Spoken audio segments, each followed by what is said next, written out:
Ito ang isa sa pinakamodernong video game na kinalolokohan ng marami ngayon, ang Nintendo Wii. Sa larong ito, tila nakikipaglaban ka mismo sa computer. Sa pamamagitan ng mga wireless controller na may sensor, bawat bigwas ng kamay, sinusunod ng computer. Nag-e-enjoy na raw si Borge, natutupad pa ang ilan sa kanyang mga panaginip, katulad ng maging champion boxer. Pantanggal ng stress, especially kunwari pagod na pagod ka na sa trabaho, marami kang ginawa. Tapos, ang maganda dyan is pag-uwi mo, pag naglalaro ka kasi ng games kahit sino, pwede kang maging kahit ano gusto mong gawin. Kunwari, gusto mo lang maglaro ng gitara, or kunwari, pag mag-isa ka lang sa bahay, di ba? Mas okay na may ginagawa ka, tapos masaya, sobra. At hindi lang pwedeng maging boksingero si Borge, pwede rin siyang maging golfer at rakista.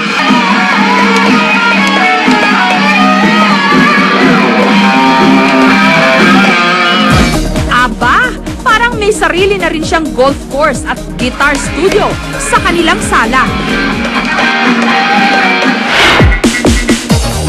Ganito na nga kamoderno ang mga video games ngayon. Ang mga bagay na dati lang nating pinapantasya, pwede nang maging realidad.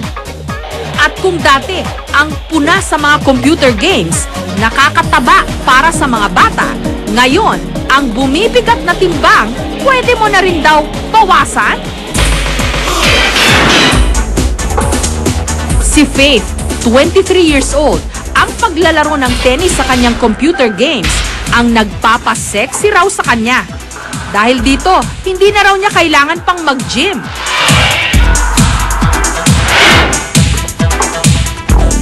Dito pa lang kasi, tagaktak na ang kanyang pawis. I found it tedious to go outside. Tapos, syempre, gadala ka pa ng gamit. Tapos, kung galing akong work, para nakakapagod na pupunta pang gym. Isa sa mga nakita kong alternative is playing video games. Yun nga yung Nintendo Wii. So, I play sports like tennis, boxing. At least nakakapagpapawis ako even though hindi ako nakakapuntang gym. At kung dati-rate, mga chikiting lang ang willing-willy sa computer games. Ngayon, pati na ang mga forgets. Game na to. Katulad na lang sa ginanap na World Cyber Games, kompetisyon kung saan lahat ng magagaling na manlalaro ng online games, naglaban-laban. World Cyber Games is isa pinakamalaking gaming tournament sa buong mundo. Pilipinas kasi lalaban against 84 countries pagdating sa November sa Cologne, Germany. Sa kasalukuyan, pang-39 ang ranggo ng Pilipinas sa buong daigdig sa galing sa paglalaro ng video games. Pero ang isa sa mga nangunguna sa Asia, ang Japan. Hindi na ito katakataka, lalo pat sa Japan na imbento ang mga video games na nilalaro nila Borge at Faith, ang mga wireless consoles. Yun nga lang, tila pinapatay naman daw nito ang industriya ng arcade sa Japan na pumatok nung dekada 90. Ang mga wireless console daw kasi pwedeng laruin sa bahay, hindi katulad ng mga laro sa arcade na kailangan mo pang dayuhin. Kaya ang mga pinaglumaan sa mga arcade sa Japan, ang bagsak dito sa Pilipinas. Nakalat naman ngayon sa bawat iskinita ng Maynila.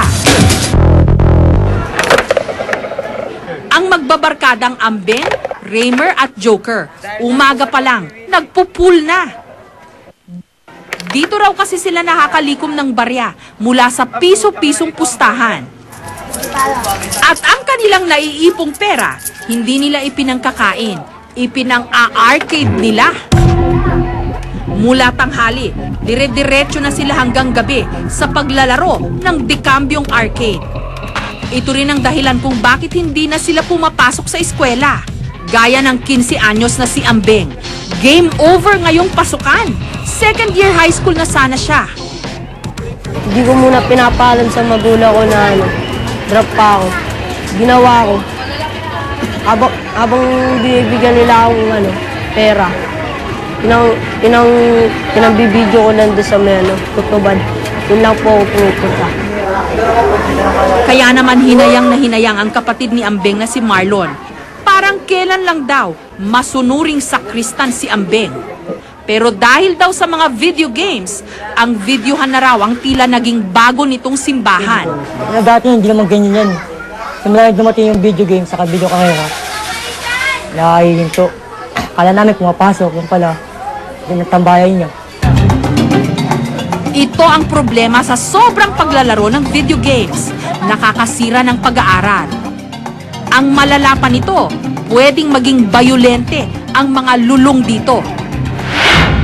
Katulad nung April 1999, nagimbal ang Amerika nung pagbabarilin ng 2 kabataan ng kanilang mga kaeskwela sa Columbine High School.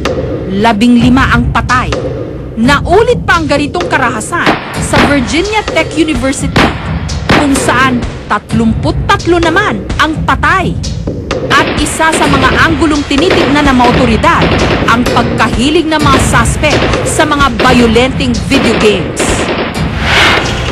Si Edel, 21 years old, halos 15 to 20 hours daw ang inilalagay niya sa paglalaro ng video games araw-araw. Halos dito na nga raw siya sa computer shop tumira. At ang mga video games na nilalaro ni Edel, yung kailangang pumatay para manalo. Habang naglalaro, kitang-kita ang kanyang panggigigil. Madalas akong tulala tapos nag-iisip ng mga nilalaro ko. Madaling maginit ulo ko. Siguro na minsan yung sa naapekto na nga sa mga laban-laban sa mga nilalaro ko. Parang naiisip ko pa rin pag sa totoong buhay na. Ang nakakatakot nito, dala-dala niya ang kanyang pagkaaburido hanggang sa labas ng computer shop. Pagkalabas ko ng computer shop, syempre, minsan 10 hours, 15 hours ako naglalaro. Mahigit. Paglabas ko ng shop, tulala pa rin ako. Dire-diretso lang ako sa nilalakaran ko. Yung isip ko, nandun pa rin sa nilalaro ko. Tapos pag nabangga ako ng kahit sino makabangga, tinutulak ko na yun. Tapos yung nakapamba na lang din akong bigla. Ipinasuri namin si Edel sa isang psychologist. At sa pagsusuri ni Dr. J. Saplala, 2 ang naging resulta ng kanyang eksaminasyon. Naging pamamaraan ng pagtakas sa posibleng problema na naranasan niya nung siya'y bata pa. Pero yung computer, andon, nag-respond din doon sa pangangailangan, nagbibigay aliw, nagkaroon ng artificial na pagsagot sa pangangailangan niya. Wala naman siyang nakikitang mali sa paglalaro ng video games.